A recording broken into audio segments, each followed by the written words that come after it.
banyak gitu ya cerita dan ngedemoin biasanya, terus hands on kalau misalkan soal-soal teknis ya. Tapi kali ini kita mau mendekatkan diri kita dulu dengan sejarah Indonesia di internet bagaimana, dan mungkin dari globalnya juga, sejarah internet globalnya seperti apa gitu ya.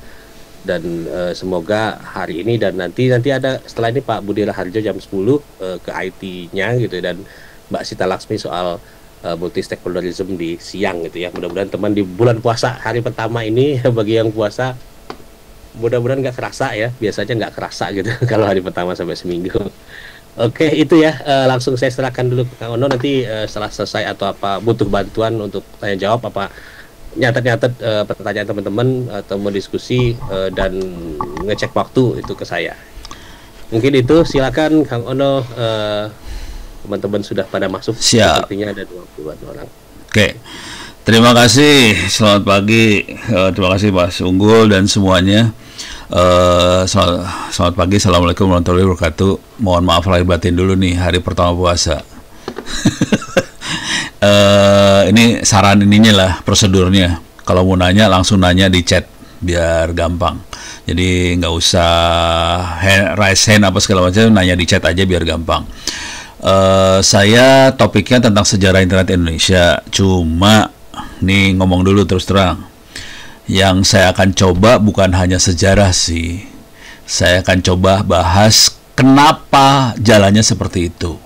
Jadi bukan sejarahnya tanggal sekian apa, itu kan garing kalau sejarah kayak gitu. Kalau sejarah kita bahas kenapa kok kita jalurnya kayak gitu ya. Kenapa taktiknya seperti itu, kenapa strateginya seperti itu. Jadi lebih ke tata kelola sih sebenarnya.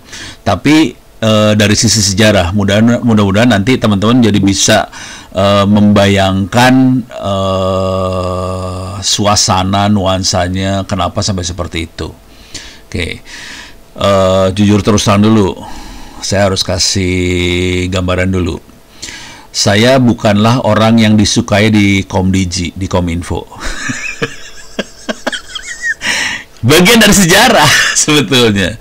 Jadi kalau nanti teman-teman nanya, terutama di middle managementnya, terutama yang dari bekasnya Postel, tanya aja iseng, lu suka Ono kagak? Kagak, nggak akan suka. Dan ini yang laporan ke saya udah banyak, jangan khawatir. Makanya di sisi Komdigi, Ono bukanlah orang yang disukai sebetulnya, karena Ono kerjanya berontak sih sebenarnya, gitu. Nah ini bagian dari sejarah, gitu. Oke, beres ya. Nah sekarang kita langsung share screen lah biar kebayang. Mungkin baru tahu ya, si Ono parah sih sebenarnya, udah masuk blacklist lah kalau di sana. Oh, udah ada wikinya Ono situ ya. Silakan kalau baca tentang Ono bisa dibaca di wiki. Tapi itu, jadi kalau kita masuk ke wikinya Ono Center ORID/wiki, saya copy paste lah. Select all, klik kanan copy. Cuman ini HTTPS-nya ini ya. Salah klik. Bentar. Mana dia? Itu onocenter.org/wiki, main page-nya di situ. Ini main page-nya. Kalau mau baca, lihatnya di bagian ini, sejarah internet Indonesia. Silahkan dibaca di situ. Oke, bisa dibaca-baca. Sebagian materinya diambil dari catatannya Joshua Barker sama Merlina Lim. Dua-duanya posisinya ada di Kanada. Joshua ada di Toronto, Merlina Lim ada di Ottawa. Dua-duanya dosen. Oke. Kalau Merlina ini orang Indonesia awalnya. Mungkin sekarang juga tetap orang Indonesia sih. Kalau Joshua ini orang Kanada, dan dia magang berapa bulan melakukan penelitian di Indonesia. Udah gitu hasilnya ditulis di hasil penelitiannya dia. Kalau Merlina memang orang Indonesia dan dia melakukan penelitian analisa tentang pergerakan internet di Indonesia lah, kira-kira kayak gitu. Oke. Cuman kalau saya ini lebih ke catatannya Ono gitu. Mulai dari radio dan sebagainya. Oke. Nanti ini saya akan banyak kasih pertanyaan ya, silahkan dijawab nih, perhatiin ini lewat radio. Oke, kemudian sampai para pejuang merebut kantor pusat PTT, Pos Telepon Telegraf di Bandung. Makanya radio. Terus kalau kita lihat prasejarah internetnya ada dua makhluk sih sebenarnya, telepon BBS sama radio. Oke. Yang BBS mati, yang radio terus berkembang sampai hari ini. Gitu ya. Nih kalau lihat awalnya internetnya bisa dibaca terutama di sini awal internet Indonesia, dan ini merupakan bagian dari buku pelajaran sekolah SD maupun SMP. Bukunya bisa diambil di sini. Saya akan masuk ke LMS Ono Center ORID Pustaka Docs, kemudian masuk ke pendidikan, masuk lagi ke mabok dah lu TK. Di sini ada BSC SMA sama BSC SMP.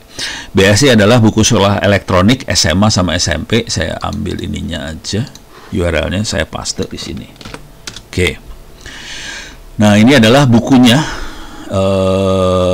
Buku pelajaran SMA kelas 11 semester 1 tahunnya tahun 2000 berapa ini ya? 2000. Ini penulisnya Ono W Purbo. Tahunnya tahun 2000 sekian, 2008. Oke, jadi berapa tahun yang lalu tuh? Hampir di atas 10 lah, belasan tahun yang lalu. Di sini kita bisa lihat sejarah internet Indonesia, dunia, dan sebagainya di halaman 13, 14, 15. Jadi kita bisa lihat sejarahnya bisa ada di buku sebetulnya. Oke, ini bisa dilihat dari buku itu. Oke, ini adalah foto router pertama Institut Teknologi Bandung, router Gateway ITB yang pertama tahun 93. Kemudian ini adalah jaringannya internetnya Indonesia tahun 94. Ini semua pakai radio, jangan khawatir. Ini adalah Pak Samik, Rahmat M. Samik Ibrahim, meninggal berapa bulan yang lalu. Pak Samik ini, dan beliau adalah yang mengoperasikan .id pertama kali di Republik Indonesia, gitu ya.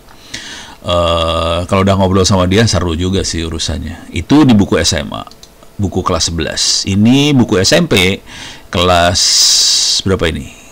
9 ya. Nggak beda jauh sebetulnya, kita bisa. Tapi buku ini mulai nggak dipakai sih, karena ada kamus Merdeka Belajar segala macam, ya udah kacau udah ceritanya. Di sini ada sejarah internet Indonesia segala macam, halaman 345, kita bisa lihat ke halamannya langsung. Nih sejarahnya, nih sama fotonya, gitu. Nah, pertanyaan pertama, enak ya ngasih ceramah, yang ada yang ngasih ceramah nanya. Pertanyaan pertama, internet di Indonesia pakai medianya apa? Silahkan tulis di chat. Medianya apa? Media komunikasi yang dipakainya silahkan ditulis di chat. Dan ini bagian dari ini ya, bagian dari tata kelola sih sebenarnya nantinya. Radio? Ya, betul. Radio. Jadi internet di Indonesia tidak pakai telepon. Yang telepon tadi BBS. Bulletin Board System itu belum TCP/IP dia. Jadi dia cuman transfer file itu berupa email. Nah ini BBS tuh yang ini nih mantap. Nah ini telepon BBS. Orangnya, sebagian orang-orang ini jadi motornya internet juga sih akhirnya, kayak Marcel itu ada di Fiberstar sekarang gitu ya. Jadi ini orang-orang ini adalah orang tadinya dia pakai telepon, tapi akhirnya ya udah fiber segala macam. Jadi ini hanya sedikit, tidak berhasil berkembang. Yang berkembang dahsyat radio. Dahsyatnya gila-gilaan nih. Kita bisa lihat dari sininya kelihatan banget nih. Ini jaringannya parah, yang radio gede banget. Pertanyaannya, nanti kalau kita lihat di internet dunia juga nggak beda jauh sih sebenarnya. Yang telepon nggak sedahsyat radio sih sebenarnya. Oke, pertanyaannya, kenapa pada pakai radio? Kenapa nggak pakai telepon? Sederhana nih pertanyaannya. Silahkan dijawab. Kenapa pakai radio? Kenapa tidak pakai telepon? Ya. Tulis, tulis. Tulis. Silakan ditulis. Kenapa pakai radio? Kenapa kakak telepon? Kenapa bukan Telkom? Murah. Interaktif, ya internet pasti interaktif ya. Bisa dua arah. Jadi infrastruktur lebih siap nggak? Jujur, infrastrukturnya nggak siap sama sekali. Yang telepon lebih siap. Tapi yang pentingnya murah. Yang kedua adalah bebas dari monopoli. Kuncinya ada di situ sih sebenarnya. Bangsa Indonesia plus 62 kan urusannya murah. Yang kedua, telepon itu kita jadi tergantung sama Telkom. Nah ini berabe ini urusannya kalau udah tergantung. Kalau udah tergantung, mereka yang jadi rajanya, mereka yang akan menentukan arahnya semua jadi yang punya platform tadi. Dengan radio nggak ada murah, di samping itu juga kita nggak tergantung, kita bisa bikin sendiri, gitu ya. Jadi yang namanya monopoli itu berbahaya buat perkembangan. Itu kelihatan BBS collapse. Sebetulnya sebelum radio ini berkembang, teman-teman UI, Pak Samik itu, mereka ngembangin UCP, Unix Copy Program. Ini cikal bakalnya emailnya internet. Mereka bikin yang namanya Uninet, didanain sama Dignas, tidak berhasil terbang karena dia pakai telepon, collapse. Yang pakai radio kita terbang langsung karena murah. Udah gitu pertanyaan, radio lebih aman? Enggak, radio nggak aman karena semua orang bisa ngelihat apa yang dikirim. Dan ini terjadi pada WiFi hari ini, kita bisa ngelihat. Kalau nggak dienkripsi kita bisa lihat apa yang dikirim. Jadi kalau aman kagak, tapi kan bangsa Indonesia kagak mikir amannya. Yang penting gue bisa murah dulu. Jadi kunci pertamanya murah, tidak monopoli. Beres ya. Ini masalah taktik dan strategi nih sebenarnya. Oke. Jadi kita ngelihat murah, nggak peduli aman nggak amannya, udah cuek. Pokoknya gue murah. Harganya berapa radionya? Harganya waktu itu sekitar 500 ribuan. Bayangkan, radio 500 ribu nyala 24 jam, udah nggak peduli mau dipakai apa aja, serah lu. Radionya tuh walkie-talkie ya, saya kasih tahu radionya bentuknya kayak gimana nih biar kebayang. Kita pakai ICOM IC2N. Bentuknya kayak gini nih. Harganya 500 ribu perak nih. Kalau sekarang harganya mungkin 100 ribu, 200 ribuan nih. Oke, kita nyebutnya HT Garuk, karena ini digaruk nih. Ini digaruk nih, pindah-pindah frekuensinya digarukin. Yang original 600 ribu nih, tapi kalau mau cari ke shopping lah, kalau mau tahu tuh 150 ribu dapat nih. Yang paling murah 150 ribu lah. Nah, dengan cara ini kita bisa nyala 24 jam, nggak usah pusing urusan pulsa. Soalnya bakal matiin internet adalah pulsa. Tapi apakah ini bisa kenceng? Kagak lah, ini kan cuman pakai suara. Ya udah, kita sambungin ke sound card, nyala 24 jam. Sekedar informasi aja, waktu zaman itu kan kita pakai modem telepon ya, buat nyambung. Kalau modem telepon dinyalain 24 jam buat nyambung, kita bayar Telkomnya itu sekitar 4 juta rupiah per bulan. Nah, tinggal milih, lu bayar 4 juta atau mau pakai yang ini harganya 500 ribu, waktu itu 500 ya, sekarang udah 150 ribu rupiah. 500 ribu rupiah, nyala 24 jam. Ya jelas milih yang inilah. Tapi memang makhluk ini pelan. Kecepatannya, buat kasih gambaran ya, ada yang bisa nebak nggak kecepatannya berapa yang ini? Coba sebut di chat. Kecepatannya berapa? Kalau kecepatannya sekarang kan mega-mega ya, pakai 4G. 50 kbps salah. Sok, tulis kecepatannya berapa? Sebut. 25 salah. Ya turun aja terus. Saya kasih tahu ya kecepatannya 1,2 kbps. 1,2 kbps. Oke, sekarang buat ngasih gambaran. Ya, jalan kita jangan buat dulu. Kita hidup di lambat banget emang, tapi kita hidup.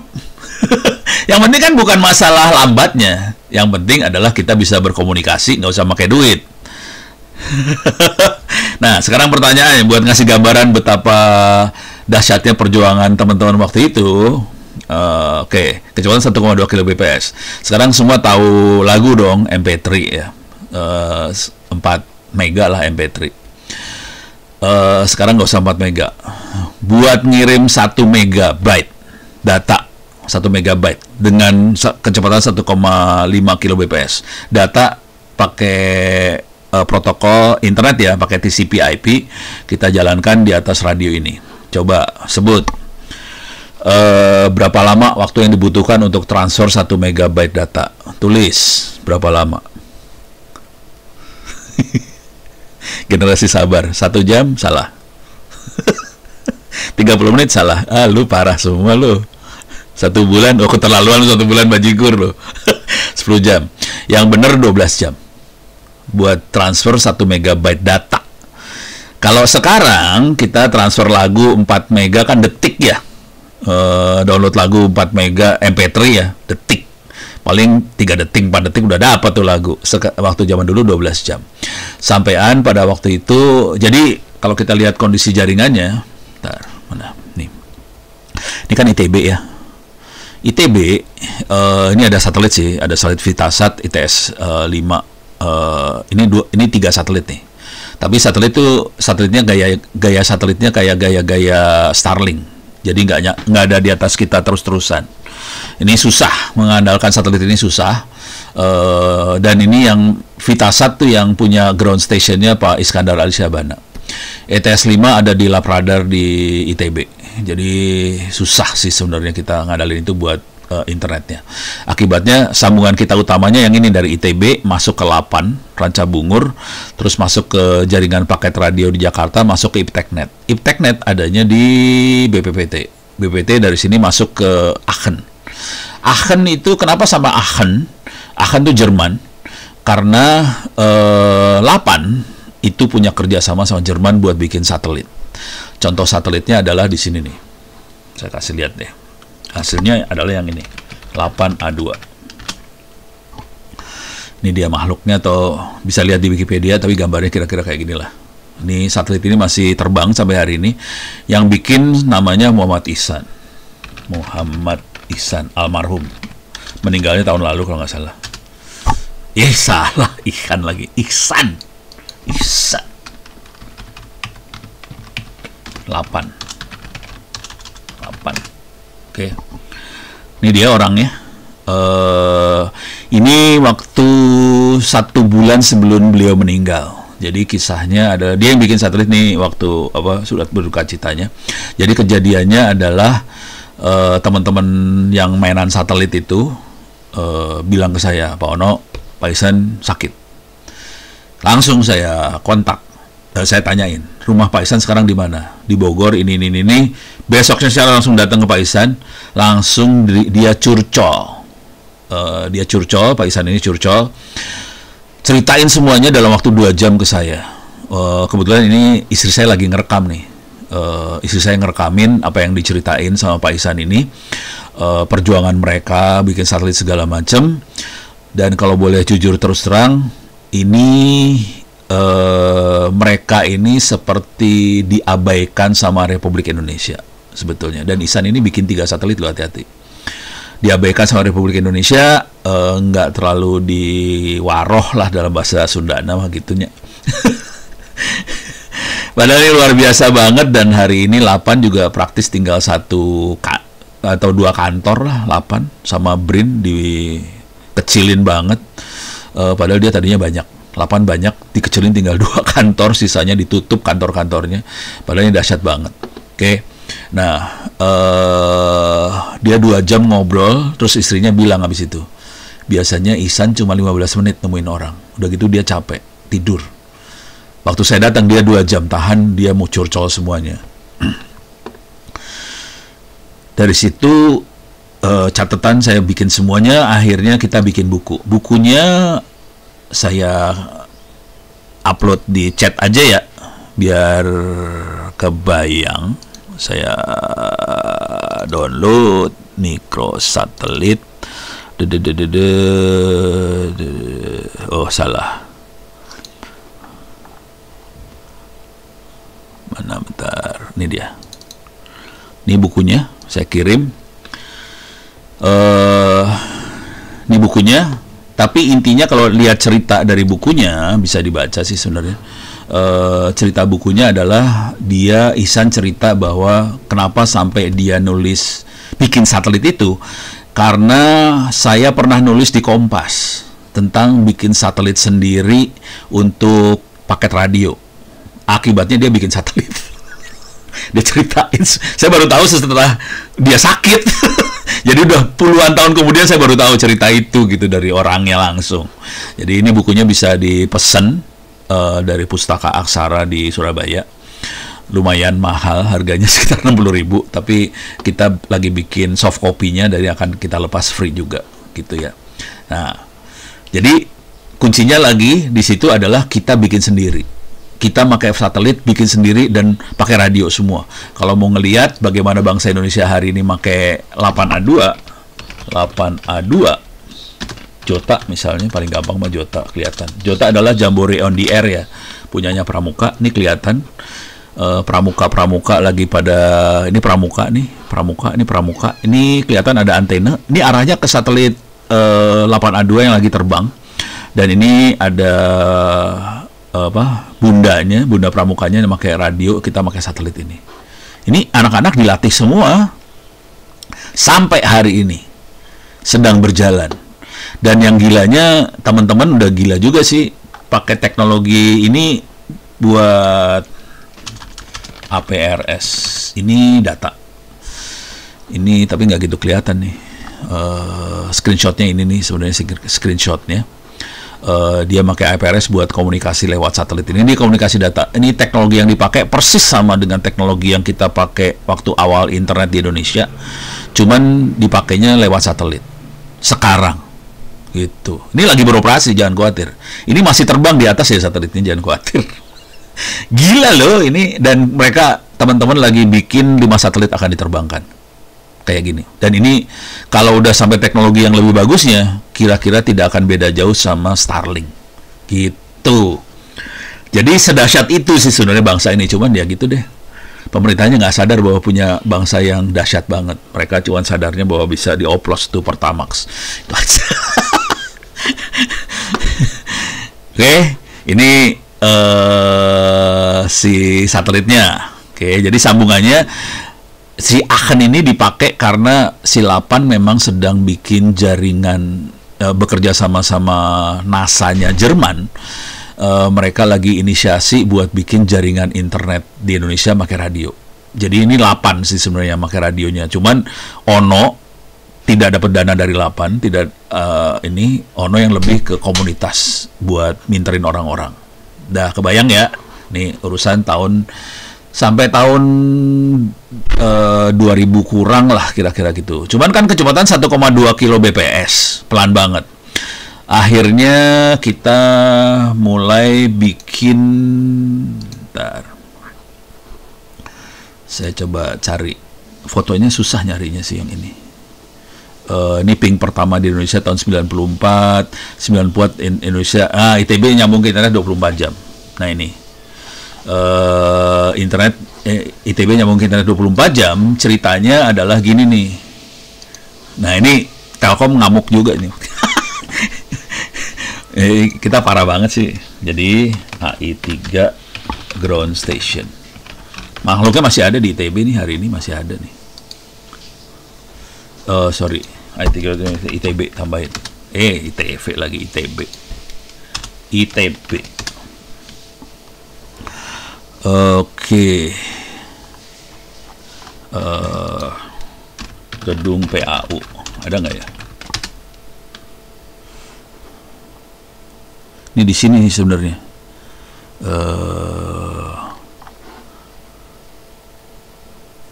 Coba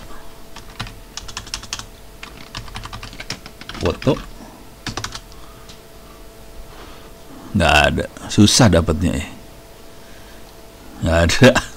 Ya udah, sebetulnya ini dia. Ini adalah stasiun buminya yang I3 ini ke internet. Jadi waktu itu awalnya kan 8, masuk lewat 8 masuk ke BPT, terus masuk ke Aachen dan sebagainya, pakai kecepatan 64 kbps. Nah, kemudian Jepang, Jun Murai orangnya, Jun Murai. Jun Murai, dia eksperimen, bukan yang ini, Murai i3 Keio. Nah ini dia orangnya. Oh salah nulis, Murainya Murai. Jun Murai ini adalah internet samurai. Jadi internet samurainya Jepang, jadi bapak internetnya Jepang. Dia melakukan eksperimen untuk bikin sambungan internet pakai satelit. Kenapa tidak pakai fiber waktu itu? Karena ini yang paling bebas merdeka, bisa seenaknya kita turunin di mana aja. Dan Jun Murai itu didorong karena ada gempa bumi di Kyoto kalau nggak salah waktu itu. Terus mereka akhirnya nurunin satelit di situ, dan akhirnya dia punya ide gimana kalau kita sebarin ke seluruh Asia Pasifik lewat satelitnya punya Jepang. Nah, Indonesia akan diturunin waktu itu.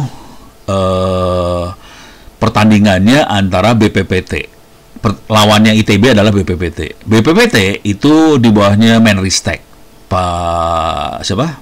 Habibie. Oke, duitnya gede, kenceng. ITB nggak punya duit. Di ITB yang gerak cuma satu orang, namanya Ono. Modalnya cuma email doang ITB. Cuman bedanya ITB sama BPPT adalah BPPT buat dia sendiri. Kalau di ITB kita udah punya jaringan pakai walkie-talkie tadi, nyambung ke semuanya. Nah, waktu nego sama Jepang, ngomongnya sederhana aja. Jepang, kalau Anda nyambungin ke ITB, Anda akan nyambung ke komunitas yang besar. Di sini ada Unpad, ada Unpar, ada SMK pembangunan di Cimahi, banyak banget lah. Kita pakai walkie-talkie udah nyambung semua, dan kita basisnya udah TCP/IP. TCP/IP adalah protokol yang dipakai di internet. Dan itu BPPT nerbangin orangnya ke Jepang buat nego sama Jepang langsung supaya nurunin visatnya di Jepang. Ono nggak punya duit dong karena Ono cuma sendirian. Ya udah, saya hampir tiap hari selama seminggu 24 jam tektokan terus sama Jepangnya. Ini Jepangnya adalah Suguru Yamaguchi, sudah meninggal. Yamaguchi.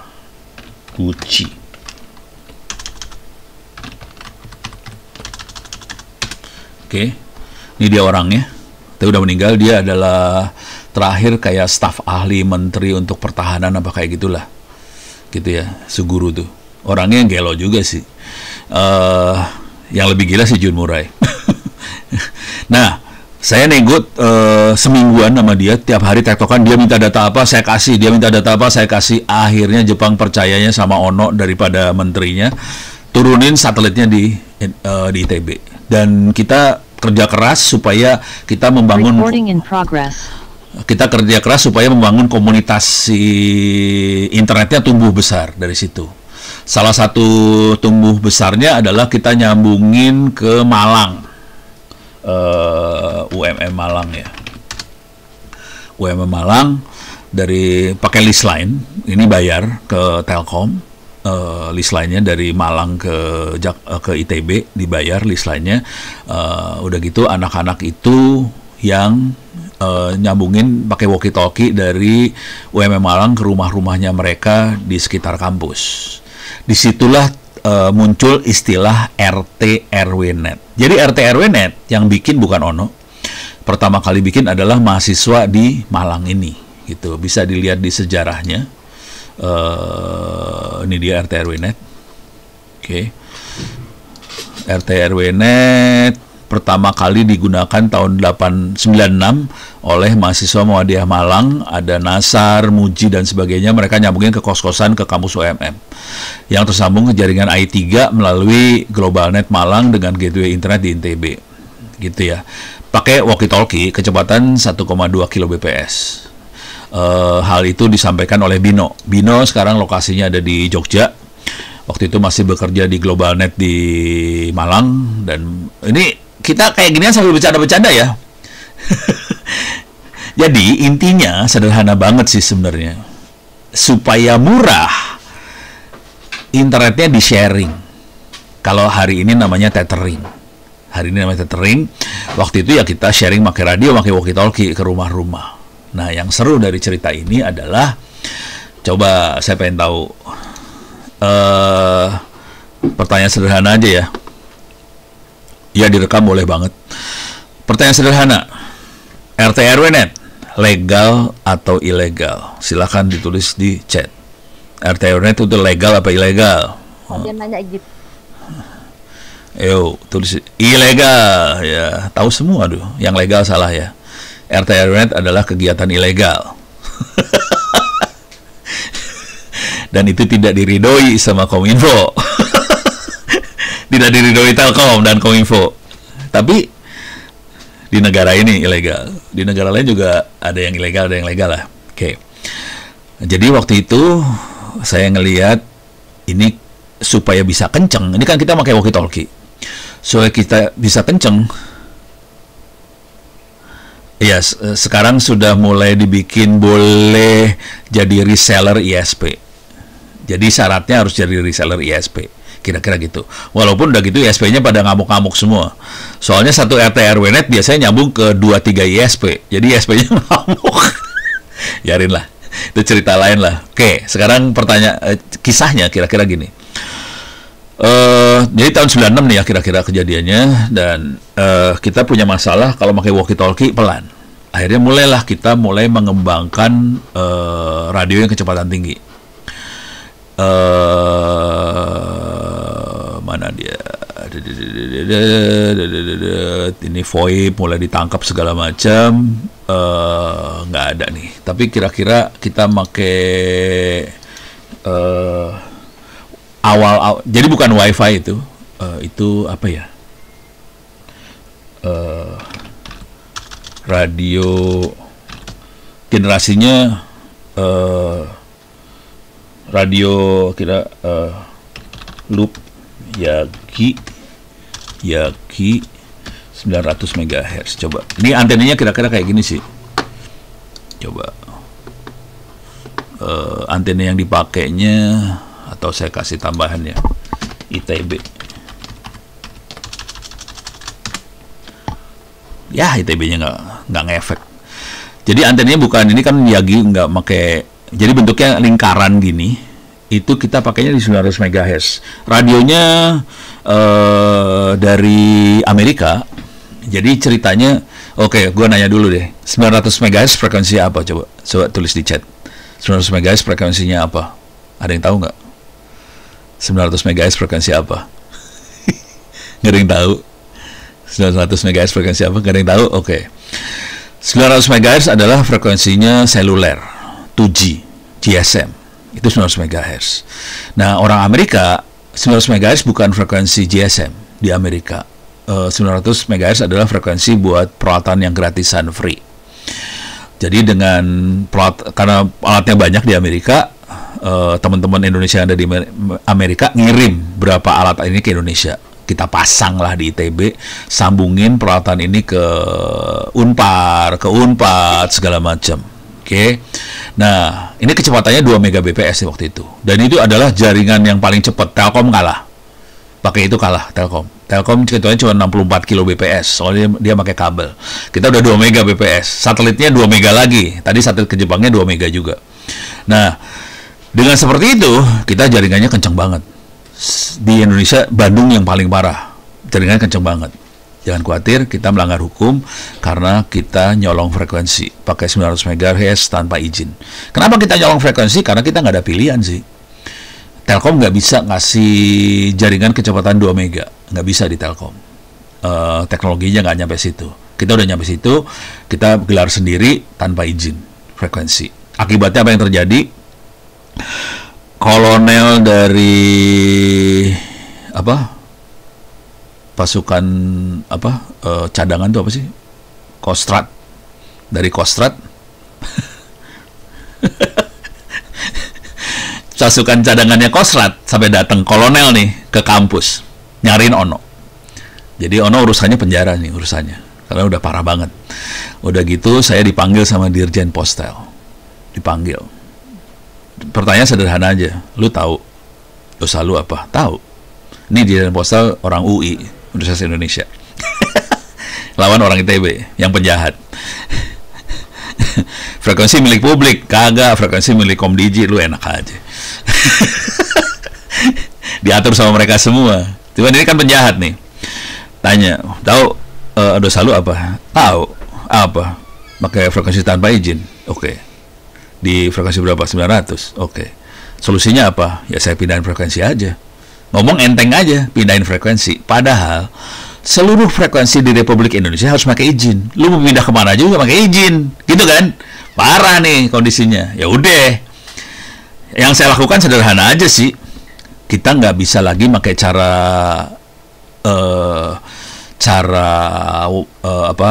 nyolong-nyolong diam-diam, nggak bisa. Pasti dihajar. Mereka lebih kuat, pemerintah lebih kuat. Jadi, nah ini masalah strategi pertempuran, strategi perang. Kita punya 4 pilihan strategi. 1, punya power buat menang. Kalau Anda dirjen, Anda menteri, bisa menang karena punya power. Hari ini yang menang namanya Mutia Hafiz. Dia punya power, dia menteri. Yang kedua, punya duit. Ono nggak punya power jelas ya. Duit, Ono juga nggak punya lah, gila. Yang punya duit bakal menang. Gitu ya. Yang ketiga, punya masa. Yang ketiga, punya masa. Yang saya lakukan adalah sederhana banget nih. Bentar. Saya kasih lihat nih. Andi Publisher. Masuk kata kuncinya Ono di Andi. Oke, masuk Andi. Di sini ada ini buku-buku parah sih sebenarnya. Nih teknik akses email. Nah ini nih infrastruktur. Nah ini nih infrastruktur wireless. Ini buku sejarah, ini buku yang paling kacaunya nih. Kecepatan 1122. Jadi saya nulis buku yang kayak gini. Gimana caranya bikin internet murah, kecepatan 11 sampai 22 Mbps, pakai wireless, pakai radio. Ini buku bikin kacau Republik asli. Akibatnya apa yang terjadi? Jadi yang tadinya kita diem-diem nyambungin Unpar segala macam, dengan buku ini warnet semuanya pada pakai ginian. Kecepatan 11 Mbps semua ke internet. Udah parah banget nih kecepatannya, dan kita semua nyolong frekuensi. Gitu.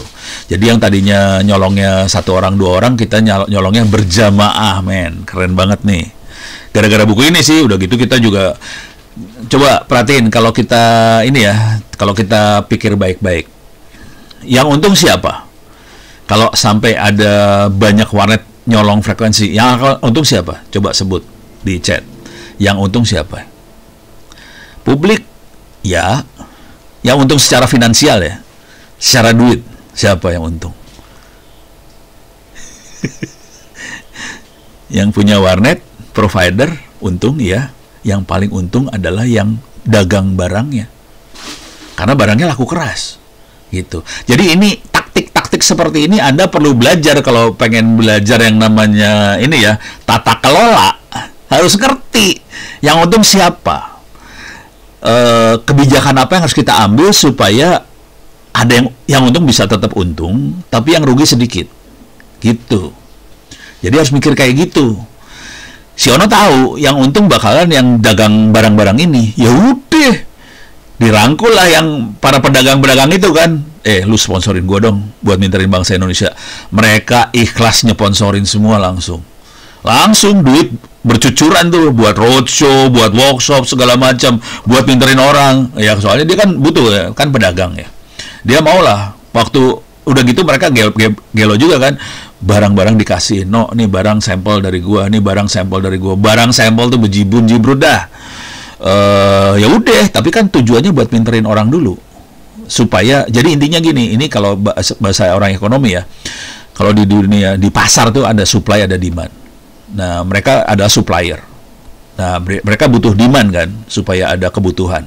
Kalau ada demand, pasarnya jalan, duitnya bisa muter nih. Jadi mereka invest untuk meng-create demand tadi. Nah, investnya caranya apa? Saya invest dari sisi bikin buku. Mereka akan invest dari sisi supply peralatan segala macam ke saya, kita yang di lapangan buat pinterin tadi, gerak semuanya gitu. Akibatnya apa? Terjadi pertempuran antara power menteri yang punya duit, yang nggak pro sama kita yang punya masa.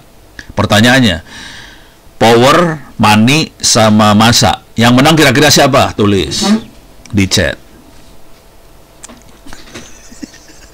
Masa semuanya percaya masa menang? Kalah. Yang kuat, yang menang adalah money sama power. Yang menang terutama power. Kenapa power bisa menang? Karena mereka punya aturan undang-undang, negara ada di balik mereka semua. Jadi yang akan menang power. Jangan khawatir. Masa kalah. Sorry ya, ini ceritanya sejarah, tapi ono cerita filosofi di balik itu semua. Nah, dengan kondisi masa kalah, saya posisinya waktu itu adalah penasehat Dirjen Postel Kominfo. Waktu itu Postel bukan di bawah Kominfo sih, Postel di bawah Departemen Penerangan sih. Saya penasehat Dirjen Postel. Bayangin ngelihat teman-teman dihajar, langsung saya bikin surat ke Postel, Pak Dirjen, saya tidak akan nginjek kaki saya ke Kominfo sampai urusan ini selesai. Jadi 5 tahun saya tidak nginjek kaki saya ke Kominfo, oke? Sampai kita bebas. Gitu. Kominfo kantornya ada di gedung sebelah Indosat ya, bukan di Postel sebelah gedung Indosat. Kalau Kominfo kan ada di sebelah RRI ya, jadi di sebelah Indosat. Saya nggak nginjek di situ 5 tahun asli. Makanya Kominfo sampai hari ini, terutama yang orang-orang Postel, nggak suka sama saya. Soalnya pemberontak asli. Tapi yang seru dari situ semua adalah, ini cerita serunya adalah, jadi dari situ RT RW tumbuh banget. RT RW berkembang, dahsyat banget RT RW berkembang. Dan tahun 2003 kalau nggak salah, itu ada World Summit, WSIS. World Summit on Information Society, konferensi tingkat tinggi dunia tentang masalah informasi. Pertamanya sekitar tahun 2003-an lah, kira-kira kayak gitu. Nah, cara berpikirnya sederhana. Seluruh dunia pengen punya internet murah. Seluruh dunia pengen supaya rakyatnya bisa akses internet, bisa pintar segala macam. Normal, semuanya sama. Cuman sekarang dunia nyari model. Siapa negara mana yang bisa kasih internet murah buat rakyatnya? Oke. Kalau orang Amerika yang ngomong, dunia nggak percaya. Lu orang kaya, lu orang pinter, kita susah buat niru. Jadi mereka cari model yang bisa ditiru. Amerika nggak masuk kategori, Eropa tidak masuk kategori, Jepang tidak masuk kategori, Australia tidak masuk kategori. Jadi negara-negara maju tidak masuk kategori. Soalnya itu negara maju, ya wajar lah punya internet kenceng dan sebagainya.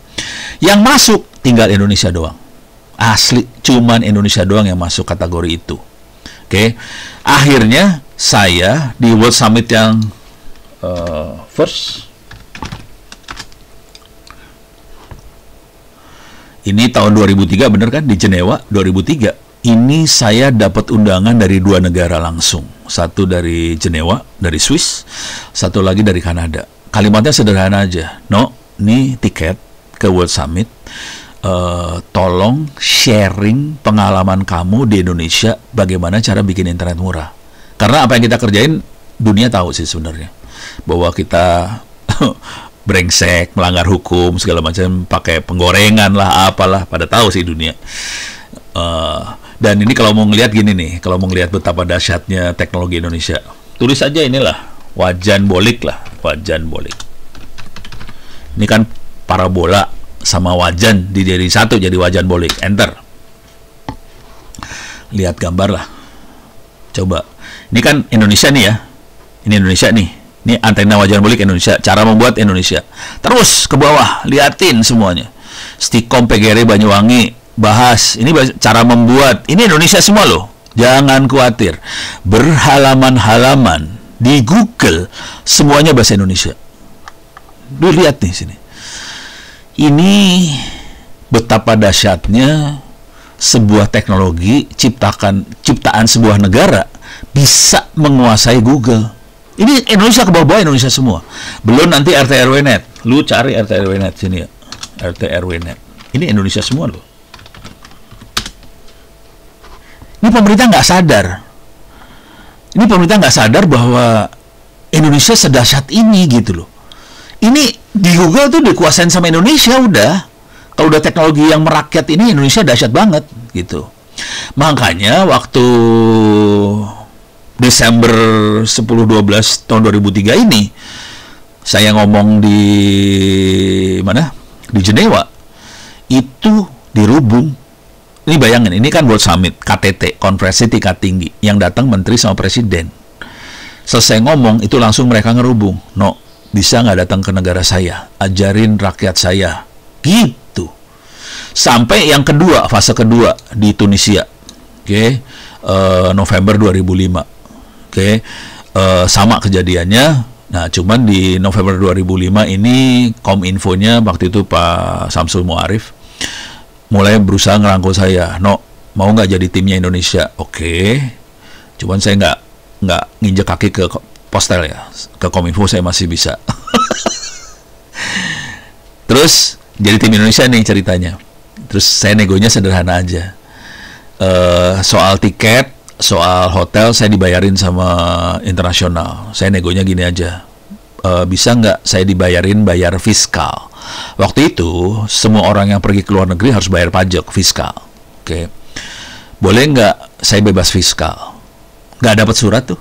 Jadi saya tiket nggak dibayarin, hotel kagak dibayarin, fiskal orang tetap bayar. Bayangin, ya udah tetap berangkat lah. Nah, pada waktu itu yang di Tunis ini pulang udah tahu Pak Samsul bakal ngomong apa sih. Jadi pas pulang dia bikin press conference lah di Indonesia. Wartawan datang semua, dia ada di depan. Saya diundang tanggal itu, saya diundang. Saya udah tahu dia bakal ngomong apa. Saya datang, saya duduknya di belakang tapi ya bawa ransel, isinya wifi. Pak Samsul cerita, kita jadi contoh gini segala macam. Terus dia ngeliat saya di belakang kan, no, ceritain no. Maju ke depan saya di ransel saya ada wifi nih. Saya cerita, ya bangsa kita jadi contoh buat dunia.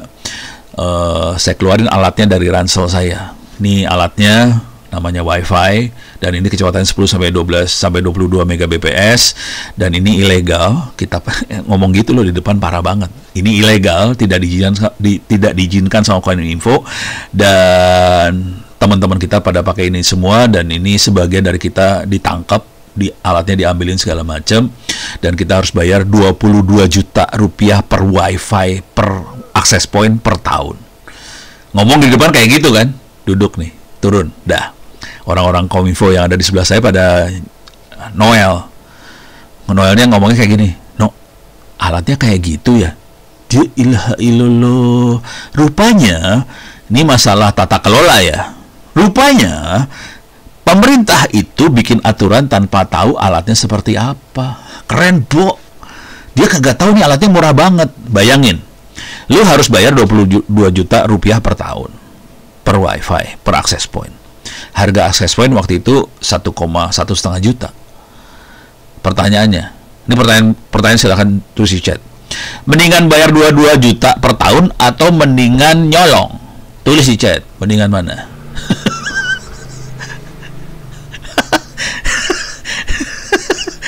Mendingan nyolong kan? Jelas. Ngapain gue bayar 22 juta per tahun? Mendingan gue colong. Kalau misalnya barangnya diangkut sama balai monitoringnya Kominfo, ya beli lagi 1,5 juta. Gitu. Ya udah, colong, beres. Dan sekedar informasi, coba tulis sekarang. Boleh tahu nggak? Ada berapa ISP di Indonesia hari ini? Silahkan tulis di chat. Jumlah ISP Indonesia ada berapa? Tulis di chat. Lu googling dulu dong. Pasti googling dulu. Ratusan salah. 1000-an, yang benar 1000-an ya. Tepatnya hampir 1100-an lah kira-kira ISP. Nah, yang seru dari 1100 itu, tadi kan saya bilang banyak RT RW net di Indonesia ya. Coba tebak dari 1100-an ada berapa yang asal muasalnya adalah RT RW net? Silahkan ditulis di chat.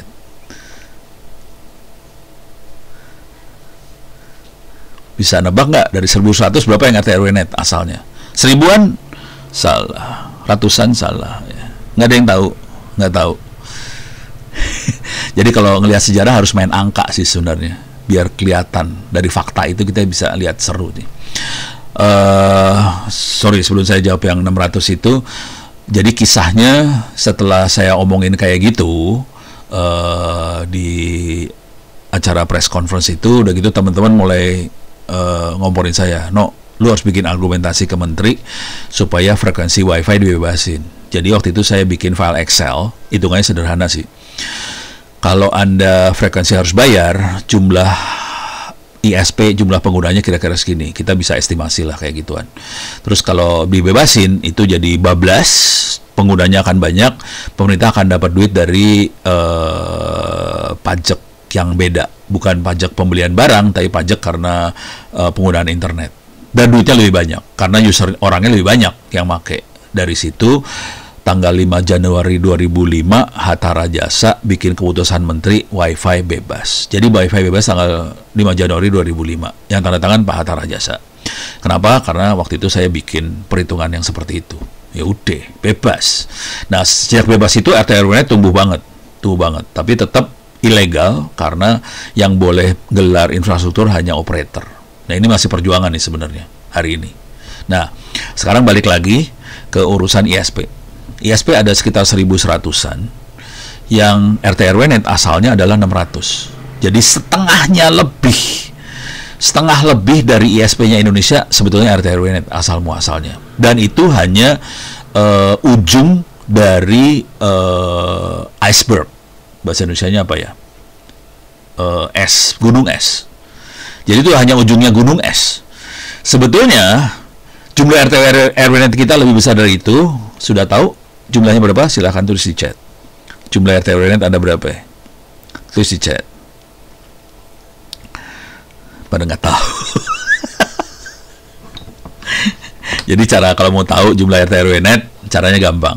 Ngobrol sama Valens lah. Valens Riyadi.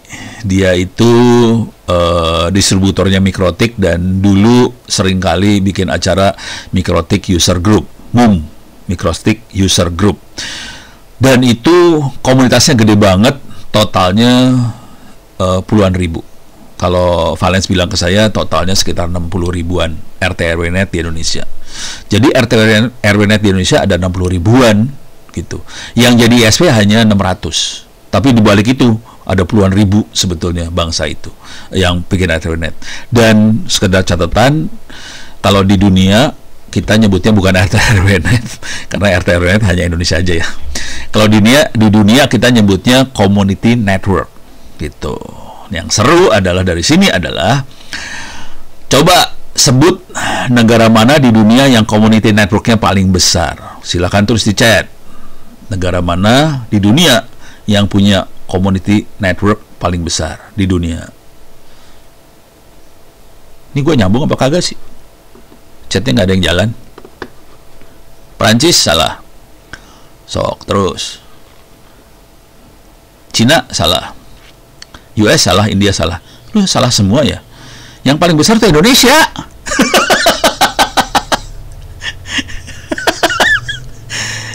Negara lain kalah semua. Sekedar info aja ya. ISP di Cina cuma ada 800. Kalah sama Indonesia. Cina kalah sama Indonesia, jangan khawatir. Jadi Cina kalah, RT/RW paling besar Indonesia. Besar tapi ilegal. Nah, yang keren dari situ adalah, jadi dunia kan sering bikin acara pertemuan, pakai Zoom, pakai apa segala macam ya, levelnya Asia Pasifik. Jadi ada berapa kali pertemuan di Asia Pasifik, mereka cari keynote speaker tentang RT community network ya. Yang ngomong siapa? Oh no. Parah. Yang ngomong oh no. Waktu itu, nah ini kejadian ini bakal seru nih sebenarnya November.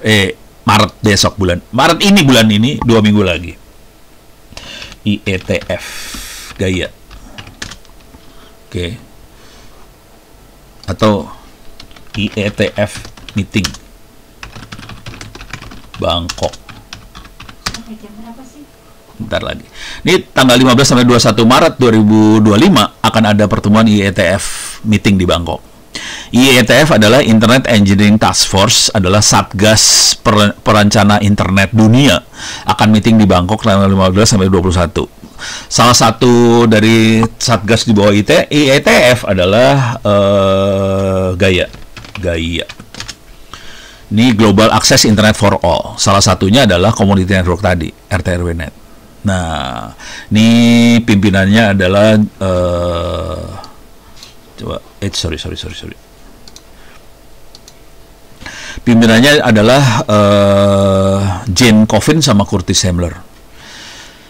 Dua-duanya ngomong ke saya kemarin, no, bisa enggak Indonesia menterinya kasih keynote speech di meeting Global Access Internet for All? Karena lu negara paling gila sebetulnya di sini. Gitu. Bayangin. Nggak akan bisa. Karena ini ilegal. Ini udah ngomong ini, besok nih menterinya nggak akan datang sih.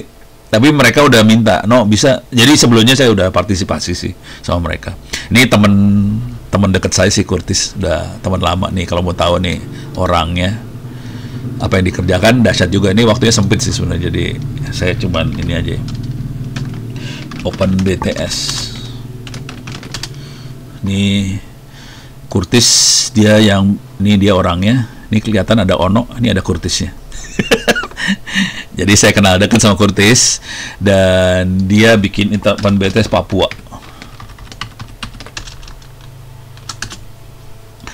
Jadi ini adalah seluler di Papua, jangan khawatir melanggar hukum.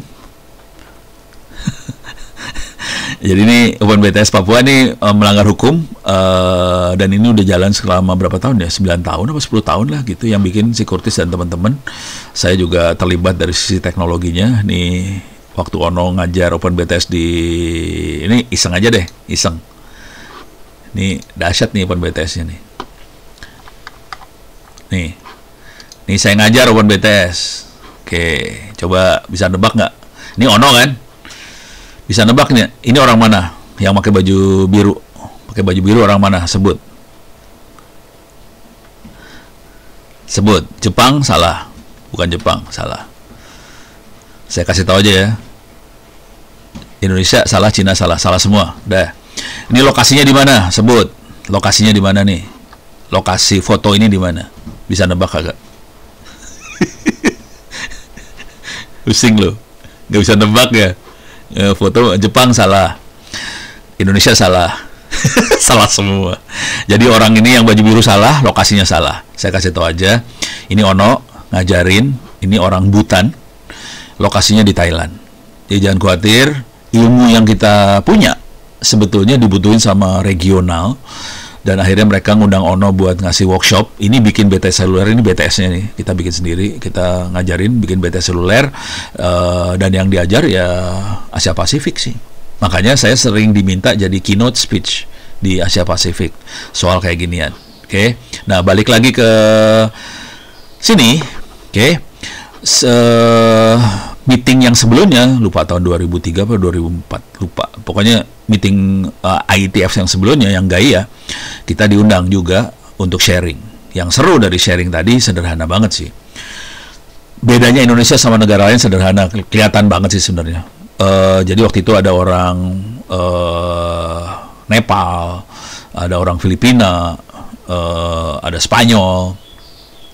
Jadi kalau Nepal ngomongnya gini, kita nyambungin internet belasan desa ke internet, pakai wireless. Kita pakai wireless semua ya, karena pada nggak punya duit. Terus di Filipina kita nyambungin 9 desa ke internet pakai wireless. Tapi mereka pakai Open BTS waktu itu.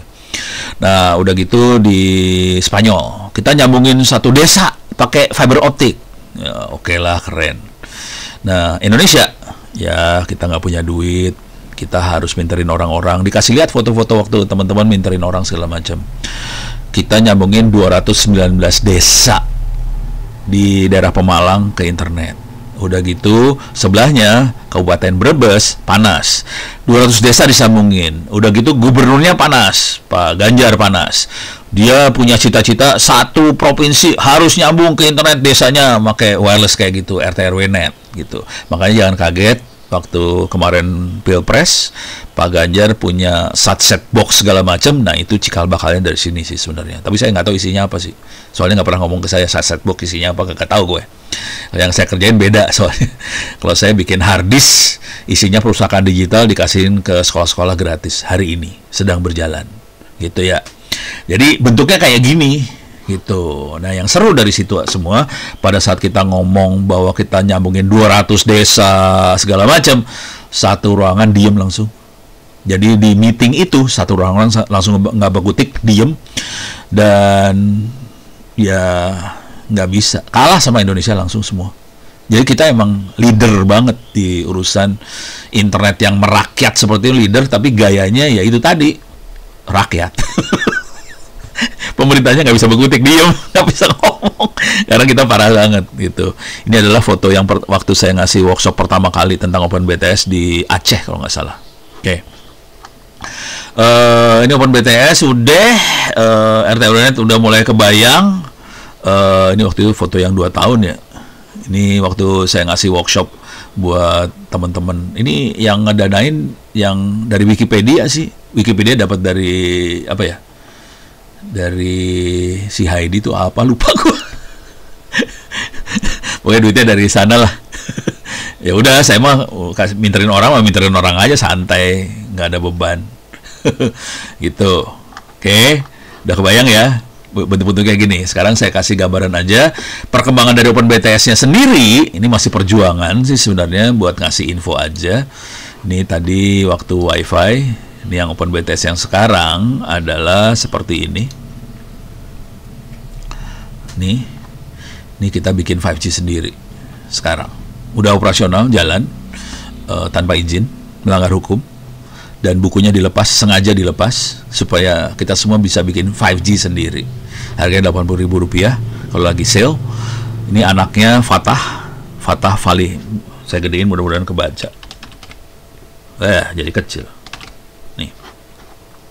Nih Fatah Fali Hilmi hari ini tanggal 1 terbang ke Taiwan untuk magang di Taiwan.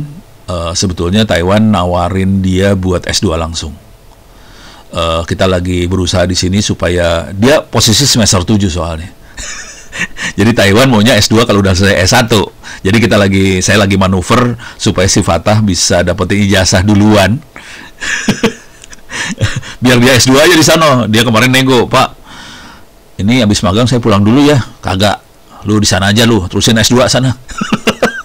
Jadi dia posisi kayak gitu. Nah, sekarang pertanyaannya, coba ini 5G ya, bisa nebak. Ini Anda kan pasti pakai seluler juga ya. Kemungkinan sih 4G sih, soalnya 5G masih jarang di Indonesia. Bisa nebak nggak kecepatannya berapa yang 4G yang Anda pakai lah. Sekarang kecepatan 4G-nya berapa yang Anda pakai? Silahkan tulis di chat. Kecepatan 4G-nya berapa? Biar kebayang kecepatannya berapa. 4G. Tulis di chat. Ini internetnya nyambung apa kagak? Nggak ada tulisan. Kagak tahu lu, gak pernah ngukur kecepatan. Nggak tahu nih kecepatannya berapa ya? Ya ilaha illallah, pada nggak ada yang tahu. Ya udah 5G lah, ngarang-ngarang dah. 5G kecepatan berapa lah? Belum dites, ya harus pakai speed test ya emang. Tapi kira-kira kalau teman-teman ngukur ordernya 2 digit sih. Rata-rata kecepatannya 2 digit, sekitar berapa? Karena bayarnya murah ya, 10 sampai ya sekitar gitulah, 10 sampai 50-an lah 4G ya. 5G ada yang tahu kira-kira, nebak kira-kira berapa kecepatannya? 5G 100-an ya, 100-200-an ya, yang punyanya Telkomsel sekitar daerah situ ya. Sekarang saya kasih gambaran kecepatannya kita, yang kita buat sendiri. Ini ada speed testnya, biar nafsu lah lu pada. Ini kecepatan yang kita pakai, PQRS, speed PQRS. Ini dia speed test. Ini kecepatannya kita. Ini kecepatannya kita ya. Bikin sendiri. Oke. Jadi kita kecepatannya bikin sendiri. Kelihatan ini Dinas Kominfo Tangerang Selatan. Dipakai di dalam ruangan. Kita nggak berani taruh di luar. Kalau ditaruh di luar kita akan ditangkap sama Balai. Padahal ini Dinas Kominfo, tapi kan punya kabupaten kota ya. Kalau kita taruh di luar, alatnya bakal diangkut sama Balai Monitoringnya Kominfo, kementerian. Jadi supaya kita nggak diangkut, kita taruh di indoor aja. Kecepatannya segini sih kita kecepatannya, gitu ya. Pertanyaannya, buat kasih gambaran aja dah, nggak usah pertanyaan dah. Kalau Telkomsel itu 5G segala macam itu barangnya sekitar 1 sampai 2 M barangnya. Kita bikin sendiri. Jadi kita bikin sendiri, kita makainya ini. Yang paling mahal aja saya tulis ya. Atus B210. Kita pakai Atus B210, kita shopping aja sekalian lah.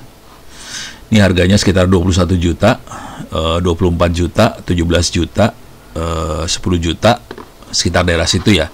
Antara 10 sampai 12 juta. Bayangkan, Telkomsel barangnya harganya sekitar 1M sampai 2M. Kita kuncinya ini, makhluk ini. Jadi cara berpikirnya kira-kira gini lah. Semua sinyal 2G, 3G, 4G, 5G, 6G, apa G itu isinya cuma sinus cosinus kali bagi tambah kurang doang sih.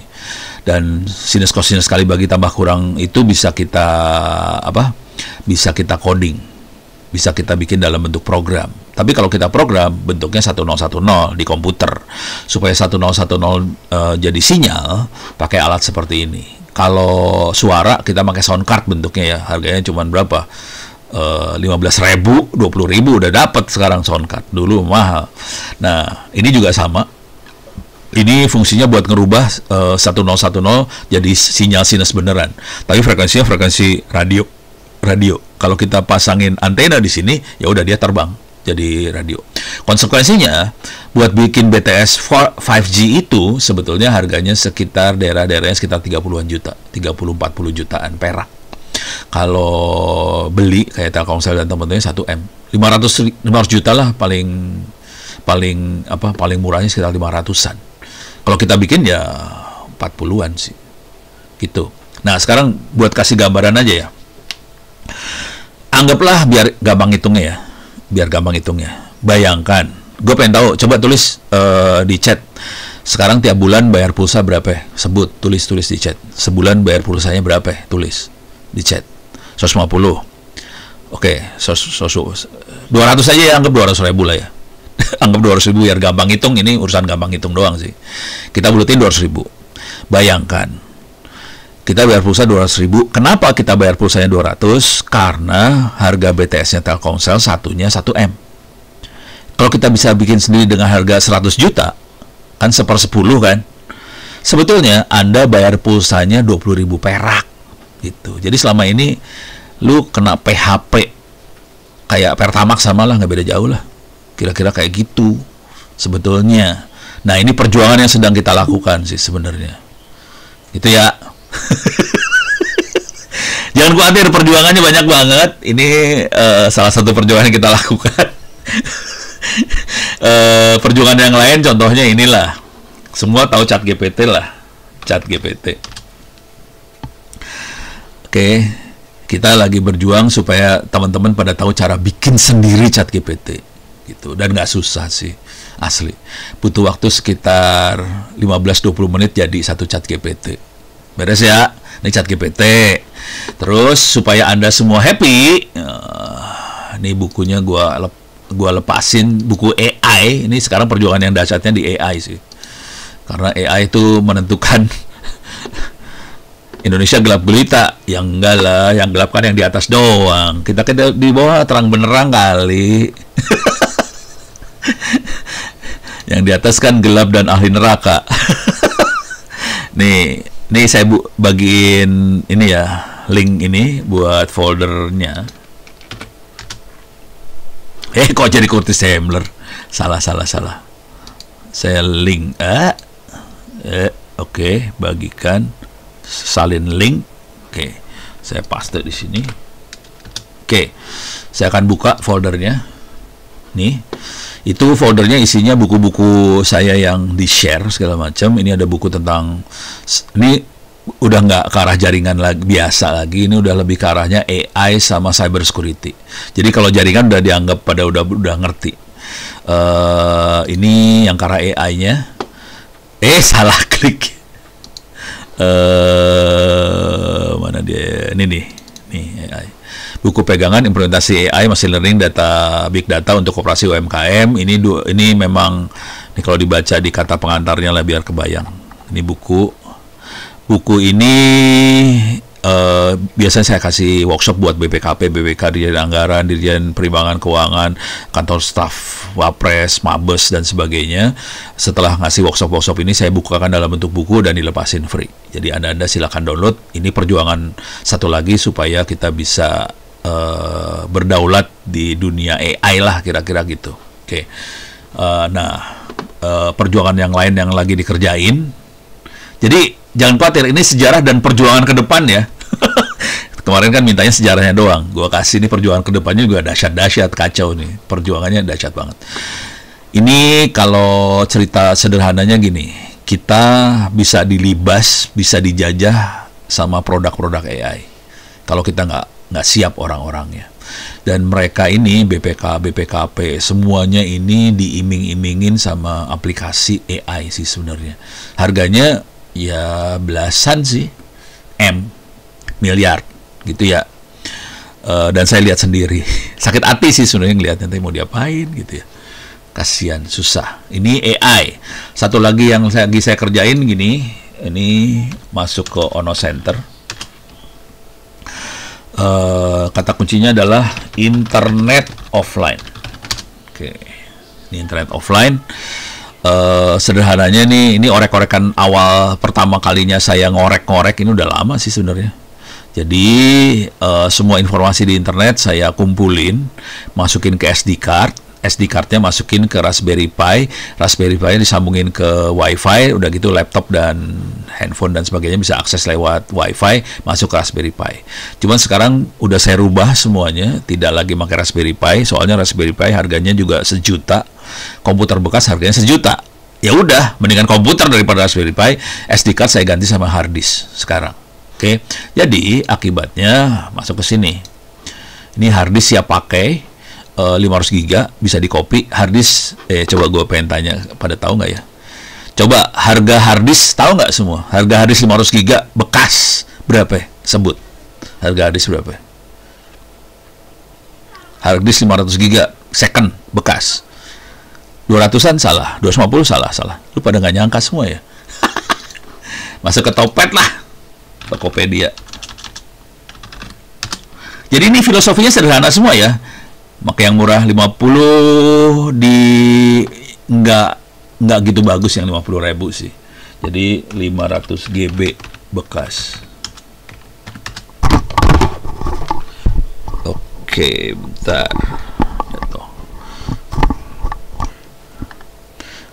Ini dia. Ini yang 2,5 inci yang buat laptop ya. Nah, ini 3,5 inci. 70.000 kayak gitulah, daerahnya situ ya. Jadi di bawah 100 sih. Nah, dengan harga seperti itu harddisk diisi dengan perpustakaan digital. Wikipedia saya bikin offline. Udah gitu ada tryout buat SD kelas 1 sampai kelas 12. Free semuanya. Dengan ini sekarang udah ratusan sih.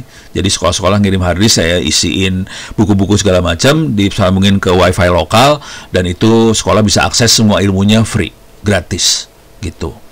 Jadi ini solusi banget dengan kondisi internetnya di PHP sama pemerintahnya kan nge-PHP banget ya. Katanya internet ada di mana-mana, padahal bohong. Lu coba aja ke Papua kemana, nggak usah jauh-jauh lah.